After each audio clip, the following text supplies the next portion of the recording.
At least in my generation, on Thursday nights back in college, we used to get together and go out and have a great time somewhere. It was a club or a bar or something like that.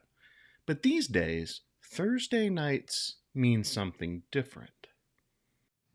Hello, everyone, and welcome to tonight's episode of Critical Role, where a bunch of us nerdy-ass voice actors sit around and play Dungeons and Dragons. We play Dungeons and Dragons! We ride! Yes. And with Campaign 3, Episode 33, Blood and Dust, Critical Role just reinforced that they are doing just that, playing Dungeons and Dragons.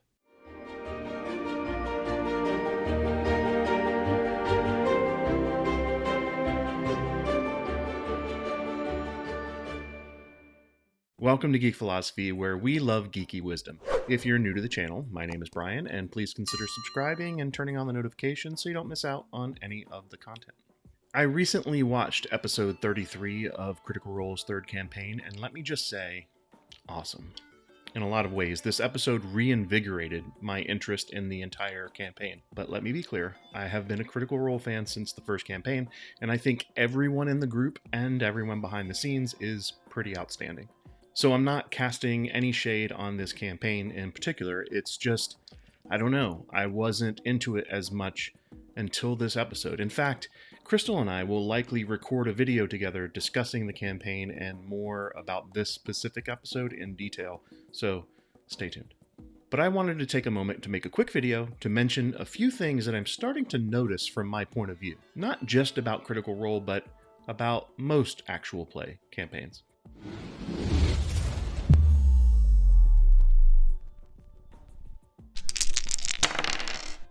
Actual play shows, although there are a bunch these days, are still relatively new in the grand scheme of things when it comes to entertainment. Sometimes I fall into the trap of comparing them with the other types of shows like scripted entertainment or even reality TV. I don't think I'm the only one that does this because the stories are so well done and immersive and just plain fun. We have our favorite characters, our favorite storylines, our favorite subplots even. But this isn't scripted entertainment. And I'm not going to enter into that debate that some people try to bring up saying Critical Role is scripted because first, I just don't see it. And second, as an experienced DM, I can kind of tell you that it's not.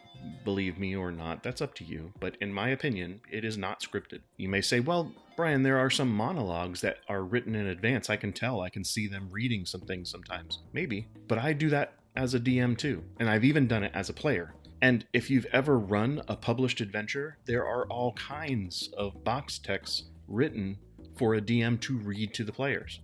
So planning ahead of time and writing something down doesn't mean you're scripted. And if you've watched any of my other videos about creating your own adventures, you know that I actually recommend doing this when it comes to proactive descriptions.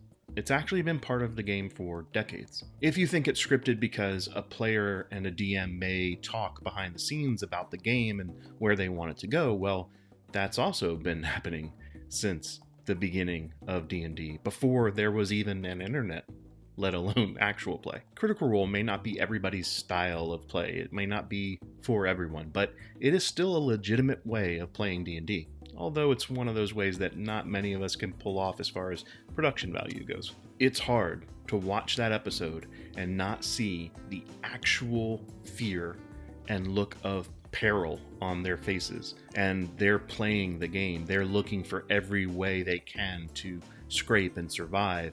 And when the dice were going great, they were cheering legitimately. It's what we all do whenever there's a 20 that's rolled. And when the dice were not going well, it was not good. Professor Dungeon Master just released a video called Critical Role Bloodbath: Why D&D Characters Need to Die. He actually did a great job explaining his thoughts on this, and I agree with almost everything he said, and you should definitely go check out the video. But one key point he emphasized is something that I really feel is important for me to remember, but maybe it's important for you to remember as well. D&D is a game of collaborative storytelling. The three major factors in telling that story are the DM, the players, and the dice. And sometimes the dice bring down the villains, and other times the dice bring down the heroes.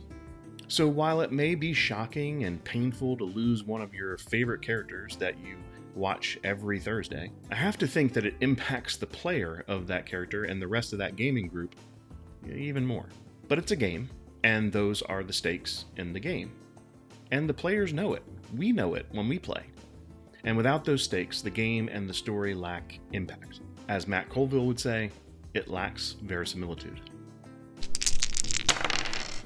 I started watching Critical Role because I love D&D, and I wanted to see how other people play the game. But then I got wrapped up in the stories just like everyone else did. But I think it's important to remember that we're watching some amazing, nerdy-ass voice actors sitting around playing Dungeons & Dragons.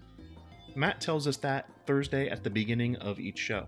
It's not simply a bunch of nerdy-ass voice actors sitting around and telling a story. They could do that without rules, without dice, and without D&D. But they love D&D, and so do we. So let them play, and then see how these awesome players roll with it. Out next episode, yay! That was a great game, man. Oh That my was, you guys, well done. Moly.